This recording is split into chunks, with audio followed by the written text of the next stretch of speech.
Hai semuanya, Assalamualaikum warahmatullahi wabarakatuh. Balik lagi ke channel YouTube-nya Bu Novi NVL. Dan hari ini kita akan belajar yang namanya himpunan. Mungkin di SD atau di MI udah pernah ya, tapi Bu Novi akan kembali menerangkan ke kalian, terutama nanti kita akan membahas tentang himpunan itu apa sih? Terus juga sifat-sifat himpunan itu ada apa aja. Nah, mari kita bahas satu persatu. Oke, kita bicara tentang himpunan terlebih dahulu. Sebelum itu Bu Nafi pengen lihat nih, ya. Pernah nggak kalian kalau ke supermarket, ya kan, lihat buah-buahan tuh ditata seperti ini. Ini yang apel ditata sendiri, padahal ini sama-sama apel ya. Apel hijau ditata sendiri, mungkin ini varietas yang lain ditata sendiri, dan buah-buahan yang lain ditata rapi sesuai dengan jenisnya. Nah, himpunan juga sama, ya. Terus persamaannya apa, Bu? Artinya apa? Nah, kita masuk ke pengertian himpunan. Apa sih pengertian himpunan itu? Nah, di sini himpunan adalah kumpulan benda atau objek yang didefinisikan secara jelas, ya. Kalau yang masih abu-abu, masih ragu-ragu, masih nggak bisa dibayangin, nggak jelas, itu berarti bukan himpunan. Diingat ya. Oke, biar Bu Novi bisa lebih jelas mukanya. Ini sekali lagi Bu Novi terangkan dari Bu Novi potong dari modul kalian. Jadi silahkan bisa disimak juga videonya. Oke, kita lanjutkan. Yang artinya apa? Artinya setiap benda atau objek dengan tepat dapat ditentukan termasuk dalam himpunan, ya. Biar jelas gitu anggota himpunannya tuh apa aja. Jadi nanti bisa ditentukan mana yang masuk himpunan, mana yang tidak termasuk dalam himpunan. Sebagai contoh, atau gini, dalam keseharian itu himpunan tuh diartikan sebagai kumpulan atau kelompok gitu ya. Sebagai contoh gini, kumpulan alat-alat musik. Berarti anggotanya siapa aja, Bu? Alat-alat musik itu kan ada banyak ya, ada seruling, terus ada gitar, terus mungkin ada harmonika dan lain-lain. Itu berarti masuk ke dalam kumpulan alat-alat musik, ya kan? Terus ada contoh lagi gini. Kumpulan bilangan ganjil kurang dari 10 berarti dimulai dari angka 1, 3, 5. Pokoknya yang ganjil tapi dia kurang dari angka 10. Oke, sampai sini paham? Nah, sekarang ada contoh seperti ini. Ya, di sini apa namanya, yang pertama ada kumpulan baju bagus, terus ada kumpulan makanan enak, sama kumpulan siswa rajin. Nah, dari ketiga itu kalau kalian lihat ya kan, ini bukan himpunan, ya, bukan. Kumpulan baju yang bagus, yang dimaksud baju yang bagus yang kayak gimana gitu. Mungkin pendapatnya Bu Novi sama pendapat kalian itu berbeda, makanya nggak jelas tuh anggota himpunannya seperti apa. Maka dari itu, kumpulan baju yang bagus berarti bukan himpunan ya, karena anggotanya nggak jelas gitu ya. Oke. Terus sebagai contoh lagi nih ya, gimana nih? Oke, gini. Biasanya, aduh, benar ini turun kayak gini nggak apa-apa ya. Biasanya nama himpunan itu ditulis huruf besar. Contohnya gini, A, B, C, D itu tulisannya pakai huruf kapital. Terus penulisan anggota-anggota itu biasanya pakai kurung kurawal. Tahu ya, kurung kurawal tuh kayak gini. Jadi contoh nih ada A. A itu himpunan bilangan ganjil, ya kan? Tapi nggak disebutin tuh bilangan ganjilnya sampai berapa, kurang dari berapa kan nggak ada. Berarti nanti di belakangnya tuh titik-titik-titik ya. Nah, ini berarti ditulisnya adalah A sama dengan, maksudnya ini himpunan A itu sama dengan anggotanya harus pakai kurung kurawal, seperti ini. Depan sama terakhir. Nah, tengahnya tulis aja. Ya kan, ganjilnya berapa? 1, 3, 5, 7, karena nggak tahu sampai berapa ditulis titik-titikin aja. Seperti itu ya. Maka 1 adalah anggota bilangan A, berarti kalau anggota ini ditulis seperti ini ya, E seperti ini ya, hampir kayak E tapi nulisnya nanti gini ya. Gimana nih? Nulisnya gini. Set, terus baru tengah ya. Kayak nulis E. Kalau E kan kalian biasanya gini. Ya kan? tarik garis ke bawah, terus tengah baru atas. Nah, kalau ini enggak. Jadi, terusnya gini, set, seperti ini, terus baru tengah. Ya, itu berarti anggota. Nah, kalau 2, karena di sini nggak ada angka 2, berarti dia bukan anggota. Kalau bukan anggota, seperti tadi, tapi dicoret. Ya, dicoret seperti ini. Oke, kita lanjut.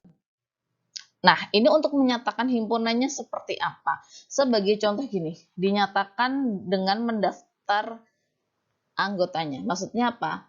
Ya disebutin anggotanya gitu atau enumerasi. Nah, sebagai contoh gini. Himpunan A itu sama dengan Andi, Beni, Cindy, Dian, Eni. Nah, itu disebutin satu-satu anggotanya. Terus juga seperti yang B ya. Yang B ini anggotanya ada 1, 3, 5, 7, 9 ya. Nah, ini disebutin anggotanya, itu berarti namanya enumerasi ya. Yang kedua yaitu adalah menuliskan sifat yang dimiliki oleh anggotanya atau dengan kata-kata. Sebagai contoh ini adalah A adalah himpunan semua siswa kelas 7. Nah, itu berarti dia menuliskan sifat dari anggotanya. Ya kan? Terus yang B adalah himpunan bilangan ganjil kurang dari 10. Ya, seperti itu. Terus ada lagi dengan cara notasi. Nah, notasi ini secara penulisannya adalah beda dengan enumerasi atau menuliskan sifatnya. Kalau A itu adalah X, X itu adalah anggota bilangan atau anggotanya itu sama dengan siswa kelas 7. Berarti semua siswa kelas 7 itu termasuk anggota himpunan A. Kalau yang B berarti apa? Berarti anggota himpunannya itu adalah kurang dari 10. Nah, X ini berarti dia anggotanya bilangan ganjil. Berarti bilangan ganjil yang kurang dari 10. Itu kalau dia pakai notasi ya. Terus yang kedua sekarang kita bahas tentang himpunan kosong dan himpunan semesta. Sebenarnya himpunan kosong itu berarti dia tidak punya anggota ya. Jadi anggotanya tuh nggak ada. Ya, lambangnya itu seperti ini. Kurung kurawalnya itu nggak ada isinya atau mungkin O terus dicoret seperti ini. Ya. Terus banyaknya anggota ya kosong gitu. Ya kan itu namanya himpunan kosong. Sebagai contoh ini ya. C itu himpunan. C itu sama dengan himpunan nama hari diawali huruf B. Emang ada hari diawali huruf B kan ada Senin, Selasa, Rabu, Kamis, Jumat, Sabtu, Ahad atau Minggu. Nah, berarti kan nggak ada huruf B-nya tuh. Nah, berarti ini ya jadinya kosong, nol. Berarti himpunan kosong. Oke, kita lanjutkan. Nah, kalau himpunan semesta apa, Bu? Himpunan yang memuat semua anggota himpunan yang sedang dibicarakan. Ya, berarti himpunannya tuh semua yang dibicarain tuh dimasukin semuanya, ya. Biasanya himpunan semesta ini disebut juga semesta pembicaraan atau dilambangkan dengan huruf S, ya. Contoh nih, ada himpunan P, ya kan? Himpunan P itu 3, 5, 7. Berarti himpunan semesta atau semesta yang dibicarakan mungkin ya. Berarti bilangan ganjil kurang dari 10. Ya bisa kan 3, 5, 7 kan kurang dari 8. Ini tulisannya 8 ya, guys. Bilangan ganjil kurang dari 8. Anggotanya sama P. Terus bilangan prima kurang dari 10. Sama juga, ya kan? Anggotanya ini atau bilangan bulat. Jadi ketiganya ini merujuk ke himpunan P atau himpunan semesta yang dibicarakan seperti itu. Nah, sekarang kalau kalian sudah tahu tadi himpunan kosong, himpunan semesta, nah kita bicara tentang diagram Venn. Apa itu diagram Venn? Nah, diagram Venn ini pertama kali diperkenalkan oleh pakar matematika dari Inggris bernama John Venn. Tuh diambil dari namanya beliau. Nah, diagram ini digunakan untuk menyatakan hubungan beberapa himpunan. Jadi himpunannya itu nggak cuma satu, tapi kumpulan dari himpunan, ya. Terus yang perlu diperhatikan adalah himpunan biasanya dinyatakan dalam bentuk lingkaran atau kurva tertutup sederhana. Gini ya. Tuh, atau enggak gini. Tuh seperti ini ya. Ini yang bilang himpunan semestanya nanti di sini ya. Sama seperti gambar yang di samping. Oke. Yang kedua, himpunan semesta itu dinyatakan dalam bentuk persegi panjang. Nih yang kotak ini nih. Tuh yang kotak ini berarti disebut juga dengan himpunan semesta. Ya, setiap anggota ditunjukkan dengan sebuah noktah. Ingat ya, kalau kalian mau menulis anggotanya itu harus ada noktah atau titik ya sebelum atau dituliskan berdekatan dengan anggota yang akan ditulis ya atau dengan noktahnya. Oke. Sebagai contoh ini, diketahui P ya kan? Ada di sini ada himpunan P. Himpunan P itu adalah anggotanya bilangan ganjil. Didefinisikan pada semesta himpunan itu bilangan asli kurang dari 10. Berarti yang semesta ini bilangan aslinya itu kurang dari 10. Ingat, kalau bilangan asli itu dimulai dari angka 1. Paham? Kalau bilangan cacah berapa? Dari 0 gitu ya. Nah, sekarang kita masukin dulu nih yang bilangan semestanya dulu, himpunan semesta dulu. Berarti ada 1, 2, 3, 4, 5. Nah, seperti itu. Nah, kalau P itu kan bilangan ganjil kurang dari 10. Ada 10-nya nggak sih? Oh, karena ini 10 berarti nanti kita tuliskan hanya 1, 3, 5, 7, dan juga 9. Nah, karena di sini ada himpunan P yang juga termasuk dalam himpunan semesta, ini tuh masuk sini ya. Berarti dia P ini harus ada di dalam kotak. Ya, di dalam kotak semesta ini. Nah, kita tulis dulu angka 1, angka 1, 3, 5, 7, dan juga 9 ya kan. Terus karena angka 2, 4, 6, 8 itu tidak termasuk di himpunan yang P, yang ini ya kan. Maka dia ditulisnya di luar lingkaran tapi dia di dalam kotak persegi panjang ini. Oke, sampai sini paham? Ya, kita lanjutkan. Math is very fun. Menurut aku sangat fun ya. Ya ini hanya apa? Ya hanya hiburan. Gak hiburan sih, pokoknya ada gitulah. Sebagai contoh gini nih. Nyatakan himpunan dengan notasi berbentuk himpunan. Nah, ini ada contoh ya. Contohnya adalah kalian harus pakai notasi. Pakai notasi seperti tadi ya, harus ini. Seperti ini. Bilangan asli kurang dari 9. Berarti ini bilangan asli, ini kurang dari 9, ini bilangan asli. Seperti itu ya. Lanjut aja. Nah, kita balik dulu ke nggak bisa balik ya. Ya udahlah, langsung aja ya. Tadi udah tak terangin sesuai dengan contohnya, insya Allah bisa. Nah, yang kedua kita masuk ke sifat-sifat himpunan. Apa aja sih sifat-sifat yang dimiliki oleh himpunan? Yang pertama adalah kardinalitas. Maksudnya kardinalitas adalah bilangan yang menyatakan banyak anggota itu dinotasikan dengan N. Ya, banyaknya anggotanya berapa? 20. Berapa berarti N nanti sama dengan 20 gitu. Berarti ini adalah banyaknya. Nah, kardinalitas himpunan hanya untuk himpunan yang berhingga atau veniteset. Maksudnya apa? Yang berhingga gitu, nggak tahu sampai berapa gitu, yang berhingga aja gitu. Sebagai contoh gini,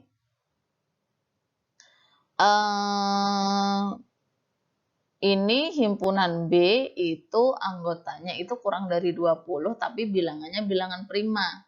Berarti kardinalitasnya itu banyaknya itu adalah 8. Maksudnya gimana? Anggotanya ada 8. Kita ini ya, kita hitung ya, ada 1, 2, 3, 4, 5, 6, 7, 8. Berarti angka-angka yang kurang dari 20 yang termasuk bilangan prima, anggotanya bilangan prima, berarti jumlahnya ada 8. Dihitung dari sini. Ada 1, 2, 3 tadi ya. Dari angka 2 sampai angka 19 di sini jumlahnya ada 8. Itu namanya kardinalitas. Yang kedua adalah himpunan bagian atau subset. Maksudnya gimana? Maksudnya jika ada anggota himpunan A dan dia juga anggota himpunan B, jadi anggotanya tuh sama, dia termasuk anggota himpunan A tapi termasuk juga anggota himpunan B, maka A adalah himpunan bagian dari B. ditulisnya tuh seperti gini. Nah, seperti itu ya. Sebagai contoh gini, yang A ini ada angka 1 sampai 8. Yang B itu angka 1, 3, 4, 6. Nah, berarti anggota B ini merupakan yang B ini itu merupakan anggota A. Karena apa? Angka 1 ada, angka 3 di sini ada, angka 4 di sini ada sama, angka 6 juga ada sama di sini. Berarti ditulisnya B itu anggota himpunan A. Gitu ya. Ini jelek, pokoknya gini, set gitu ya. Ya, pokoknya seperti inilah ya. Seperti ini. Oke. Berarti banyaknya himpunan A itu ada berapa? Di sini ada 2N. Ya, nanti kalian pakai rumus seperti ini, tapi kalau kalian nggak bisa ya udah nggak apa-apa, nanti nggak nyampe seperti itu kok ya.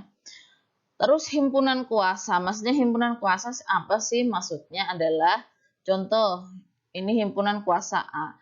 Berarti apa? Himpunan dari himpunan-himpunan bagian dari A. Sebagai contoh gini. Ini dilambangkannya P ya, P seperti ini. Banyak anggota himpunan kuasa dari himpunan A dilambangkan N. N tadi kan banyaknya ya, maka rumusnya jadi seperti ini.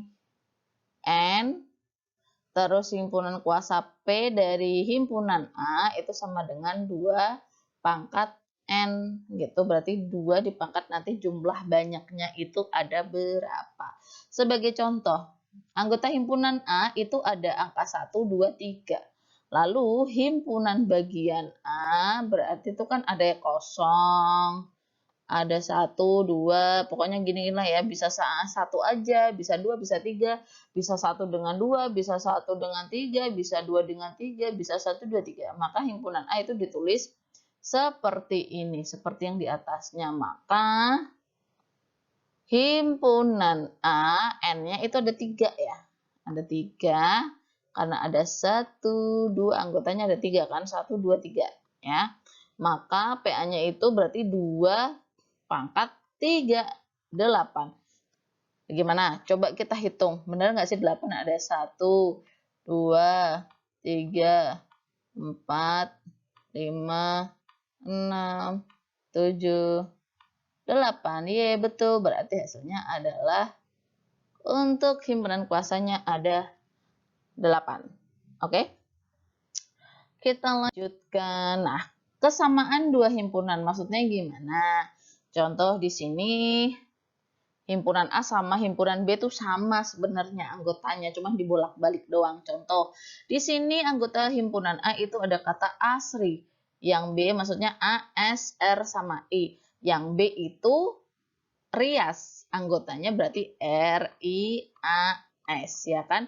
Karena anggota himpunan A sama B sama berarti seperti ini ya, A bagian dari B, tapi juga NA itu sama dengan NB, ini jumlahnya 4 nih, 4 kan, ini juga jumlahnya 4 nih, ya kan, maka artinya himpunan A adalah ekuivalen dengan himpunan B atau sama lah, gitulah pokoknya ya, ekuivalen tuh sama ya, seperti itu. Oke, karena ini sudah mau 20 menit Munafi merangkak, semoga tidak terlalu cepat ya. Terima kasih, jangan lupa tugasnya itu ada di modul kalian latihan 1. Nanti dilihat tuh ada tulisan latihan 1, nomornya nomor 4. Ya, halamannya itu ada di halaman 28 di modul kalian. Sama latihan 2 nomor 2. Ya, nanti dilihat yang nomor 2 itu soalnya seperti apa, halaman 29. Berarti ada 2 soal. Ya, jangan ditanya lagi, Nebu, soalnya ada berapa? Soalnya ada 2 ya. Nggak 2 gini aja deh, 2 ya. Oke, mungkin itu saja. Terima kasih sudah melihat video pembelajaran Bu Nafi. Semoga bisa bermanfaat untuk kalian. Jangan lupa like, subscribe ya, biar Bu Nafi tambah semangat untuk membuat materinya. Terima kasih. Wassalamualaikum warahmatullahi wabarakatuh. Dadah.